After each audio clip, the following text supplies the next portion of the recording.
एक तरफ जब आपके दूसरे सबसे बड़े नेता मनोज सिसोदिया के घर सीबीआई कथित तौर पे शराब घोटाले के सबूत तलाश कर रही थी, तो दूसरी तरफ भ्रष्टाचार के खिलाफ आंदोलन से उपजी पार्टी नई जंग का ऐलान कर दिया। देश की सत्ता के लिए 2024 में होने वाले चुनाव के लिए आपने अपने संयोजक अरविंद केजरीवाल का नाम प्रधानमंत्री पद के लिए दावेदार के रूप में पेश कर दिया।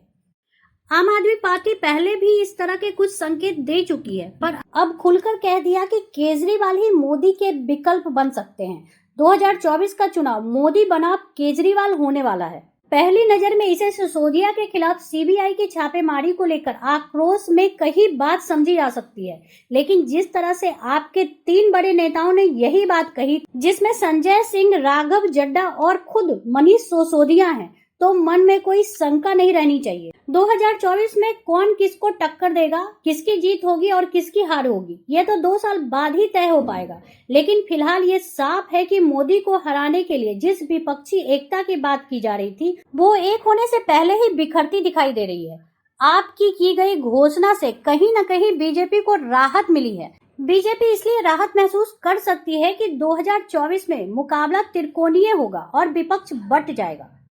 जबकि कांग्रेस राहुल को, टीएमसी ममता बनर्जी को और जेडीयू और आरजेडी नीतीश कुमार को पीएम पद के लिए दावेदार मानती है। यदि कांग्रेस के नेतृत्व में ममता और नीतीश जैसे दावेदार एकजुट हो जाते हैं, तो विपक्ष से बिना किसी विचार विमर्श के आपका एक तरफा ऐलान यह तय कर देगा कि मुकाबले में कम से कम 3 फ्रंट तो होंगे ही। मैं आज आपके सामने कहना चाहता हूं कि 2024 का चुनाव आम आदमी party versus Bharatiya Janata party होने जा रहा है। अब तक लोग पूछते थे कि मोदी वर्सेस हु। अब पूरे देश में माहौल बन रहा है कि मोदी जी नहीं चाहिए, अरविंद केजरीवाल जी को एक मौका देना है। लोकसभा चुनाव के लिए राजनीतिक दलों ने तैयारी भले ही शुरू कर दी हो, लेकिन किसी भी दल ने आपकी तरह खुलकर ऐलान नहीं किया था। अब तो हो सकता है कि दूसरे दल भी अपने उम्मीदवार का ऐलान करना शुरू कर दे। यदि ऐसा होता है तो भाजपा का रास्ता आसान हो जाएगा। हालांकि भाजपा आपके ऐलान को काफी हल्के में ले रही है। केजरीवाल भले ही करीब 1 दशक से दिल्ली की सत्ता पर काबिज हों, लेकिन पिछले दोनों लोकसभा चुनाव 2014 और 2019 में उनका खाता तक नहीं खुल सका था।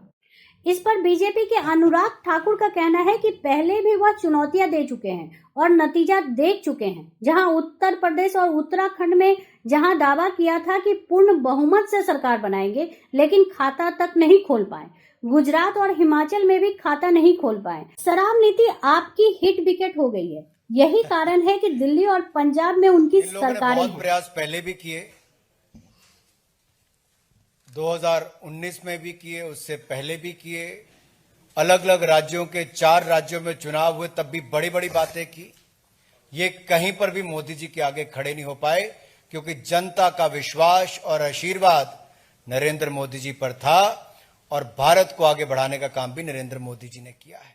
अब देखना है कि विपक्ष मोदी के खिलाफ एकजुट हो पाता है या नहीं, या ये पार्टियां अपने अपने उम्मीदवारों को अलग अलग मैदान में उतारेंगी।